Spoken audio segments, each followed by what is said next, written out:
Hi guys, hi family. I want to talk about signs that you are a people pleaser rather than a God pleaser. Gang, gang, gang, gang. Just in case you're watching this video and you have not subscribed, you're wrong. You're wrong. You're not my friend, though. You don't want to be friends with me, right? Okay, please hurry to subscribe to my YouTube channel and don't forget to click on the notification bell so you can get notified through my amazing content. Have you not been blessed? Drop it in my comment section.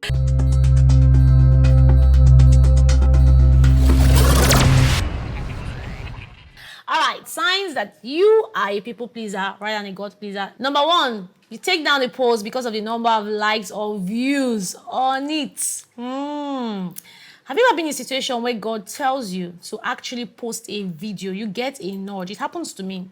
Sometimes I can just be in my house and God tells me, like I just get a nudge that I need to post a video. I get inspired. You know, God gives inspiration. He's an amazing inspirer. And then he can give you an inspiration, an idea, and then you post. You do the video, you post it, or you create that caption, and then you post it. And because it doesn't bring that traction that you desire, which is not bad, you bring down the post. You're more interested in, oh, your video didn't go viral. But what about the God that is already viral and it tells you to post? Do not forget that even though the likes are few, you have done impact. The more you consistently post those kind of content or views that may look like you don't have likes, you do not know which other person is watching that may not like it. That they don't like it, they don't click on the like button doesn't mean they did not listen or they did not read. So you must be very intentional. By the time you pull it down, you have pulled down impacts. Does it ever occur to you that that's what you do? When you do those kind of things, it's a sign that you are actually pleasing your followers rather than pleasing God who you are following. And that's a very dangerous place to be in. If you are praying that God should grow you, then you must grow in his instruction. You must grow in his nudgings. Number two, signs that you're a people pleaser rather than a God pleaser. You follow trends that don't align with godly values. Number one trend, because you want to chase clouds, you run down pastors, you create content that has to do with pastors, GOs, criticizing fathers of faith and all that. So it's not because you really want to do it, but because you want to chase clouds. You jump on every trend that comes because you want to be trendy. Watch out. It shows that you are a people pleaser, not a God pleaser. The question you need to ask yourself, what would Jesus do? You can't jump on criticism. You criticize what churches are doing, criticize what pastors are doing, criticize what GOs are doing, fathers of faith, and all of that. You know, because you want to trend by jumping on trends, you are going to miss out on what is really supposed to be carved out for you. Because by the time you jump on every trend because you want to chase clout, nobody really knows your definition. Nobody really knows who you are. Nobody knows your niche because you are always everywhere. And while you're everywhere, you are nowhere. When you trend, when you jump on every trend, you will trend for the wrong reasons. So it's very important for you to watch it. Number two ways of following trends, it's using wrong controversial content and thumbnails to gain views. You know very well that the thumbnail that you use for your video, it's not something that is really appealing to you. It's not appealing to your godly values, but because you want it to gain traction, you want it to attract the views, you use those kind of thumbnails. The third sign to know that you're a people pleaser rather than a God pleaser is you front a false lifestyle, fake lifestyle. Social media, social media many times is not the real world. One of the ways people fake their lifestyle, social media, you go and you borrow money to buy clothes. You know that your account, nothing. You go and borrow money because you want to look good. The person you are following looks really nice. He's celeb you are following. You don't even know that it's celeb borrowed. There's some celebs that are living on debt because they want to please people.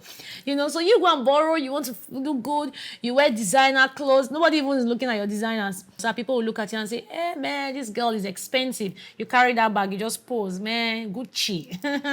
And you know that your account is in debt. You are serious debt. You are working debt, actually. You know, and then you just go ahead because you want to just pose a certain lifestyle. You snap picture with your spouse, and you know that inside that picture, of course, we can't post conflict, but you know that behind that picture, you guys are not it at all. You're just coupling in picture, but you're not coupling in real life. You know it. Then another way you fake lifestyle is you borrow houses to snap. Some people borrow apartments, they borrow houses, you just snap in there. Like, so I don't want to say, oh, man, she lives in a big house. Somebody was giving me a gist. Like, there's someone that, she stays in diaspora and she would just snap things about somebody's house. She would actually go and tell her friend that she has to because she needs to impress. You can imagine. When you live a fake life, you attract fake people. You don't just know. It's just with time. You realize that the person is not like you, that you have actually entertained. So you have to be very careful. What kind of lifestyle are you fronting on social media? Be real with yourself. Be real with what you're wearing. Be real with where you are living. Nobody's forcing you to snap. If you want to snap, snap. But don't snap with fakeness in mind because you're not going to go anywhere with it. Fourth sign to show that you are a people pleaser, not a God pleaser, it's the motive behind the posts, your charitable posts. For example, you go to orphanage home, you do a video to show the distribution of gifts, you're giving to the children. There is nothing wrong, don't misunderstand me. There's nothing wrong with you doing that. But when the motive behind it is because you're using to chase clout, you want to gather views, you want people to know that, hey, you are kind, yeah, you are very nice, you are doing wonders. And sometimes you may want to even post that video. You may not even have a wrong motive, but God tell you to post it.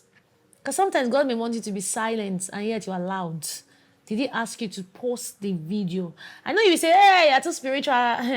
We need to come to a point where we begin to ask God certain things before we do it. Especially when it has to do with public display of hospitality, public display of charity. Because the truth is that those children you are actually giving those things, so you're kind of exposing them, So the God asked you to actually post it. Are you supposed to post the video? So I'm not saying it's wrong, but if your motive behind it is to let the world know that, you are kind, you are good, you are doing wonders for God. Did the wonderful God tell you to do that? So these are things you need to take note of because subconsciously you can be pleasing people and not know that that's what you are doing. Another way to show that your motive behind the post can be wrong.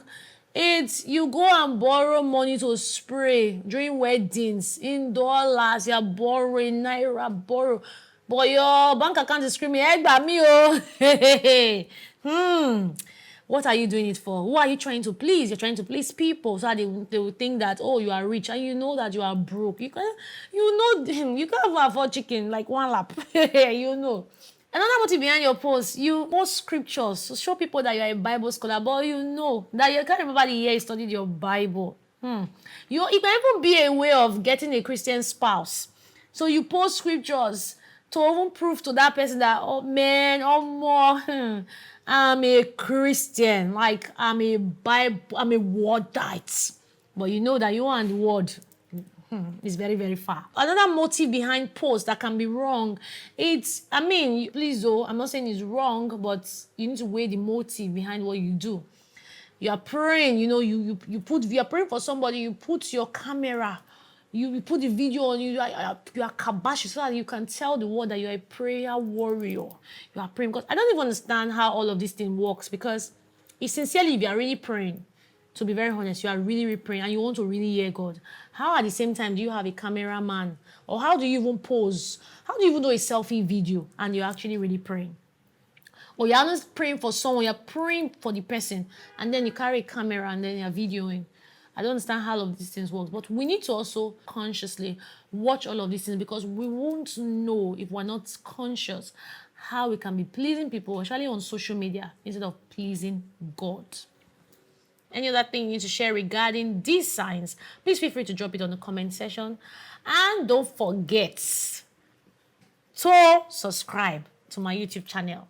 God bless you. I felt like speaking Igbo, but let's leave it like that. I wanted to say, but I'm sorry. Bye. Love you. Bye.